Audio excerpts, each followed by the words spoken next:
Thank you, Mr. High Commissioner. I call to the floor Mrs. Alison Kemp, Head of FCDO Mediterranean Department. Madam Deputy Minister, Your Excellencies, ladies and gentlemen, Kalimera. High Commissioner Siddiq sends his warm regards and regrets that he can't be with you today, having participated in last year's forum in Nicosia.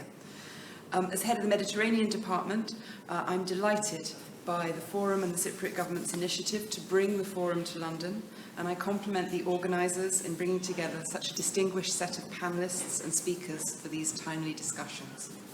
I live in Cambridge, and last year the High Commission, together with the Greek Embassy and the Italian Embassy, organised an exhibition at the Fitzwilliam Museum on the making of the Mediterranean. It was fascinating to walk around the exhibits of life in Cyprus several millennia ago. The exhibition reminded me of two things. First of all, that Cyprus is a regional crossroads and meeting place. It's an incubator for innovation and has been that way for centuries. Today, Cyprus once again finds itself on the tectonic plates of geostrategy. Instability in the Middle East impacts Europe, often in Cyprus first of all. Thanks to the vision and compassion of Cyprus, many countries are preparing to send aid items to Gaza through Cyprus's Amalthea plan, and the UK was proud to partner with Cyprus in testing the proof of concept for that last December. As we speak today, UK aid is being loaded onto vessels which will be departing from Larnaca later today on their way, the first stage of their journey to Gaza. Since the beginning of the Ukraine conference, Cyprus has been a clear and steadfast voice alongside the UK, speaking out against Russia's invasion and supporting the territorial integrity of Ukraine. And both countries find ourselves considering how best to respond to the challenges that so many nations are facing of migration, climate change, energy and maritime security. And in 2024, 50 years after the division of the island, Cyprus is working with the personal envoy of the UN Secretary-General on the search for a settlement. In this endeavour, the UK remains committed to supporting the efforts to find a solution in line with the relevant UN resolutions.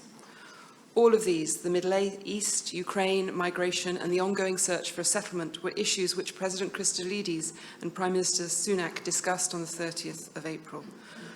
My second takeaway from the exhibit in Cambridge last year was the strong links that exist between the UK and Cyprus. Listening as fellow visitors wandered around the exhibition, lingering in front of artefacts and information boards, it became evident how many knew and loved Cyprus. The extent of the links between our two countries are indeed special. Not just the 340 days of sunshine that attracts 1.2 million visitors, British visitors to Cyprus every year, and it's certainly bolstered by the contribution of the 300,000 strong Cypriot diaspora in the UK, which was recognised by His Majesty the King when he hosted a Celebrating Cyprus reception in 2019, where he described the relationship and the contribution made by the Cypriot diaspora as indispensable. But it is also the educational, legal and maritime links which contribute to a trade in goods and services between the UK and Cyprus worth £3.7 billion last year. That's an 18.5% increase, which is tremendous. All of which I think we'll hear more about later today. The British government remains committed to strengthening these links, including through the forthcoming review of the UK-Cyprus Strategic Memorandum of Understanding, where our two governments agree annually the ways in which we will further develop our bilateral relationship. And so it is with great interest that I look forward to the outcome of your discussions today, and I wish you all the best in them. Thank you.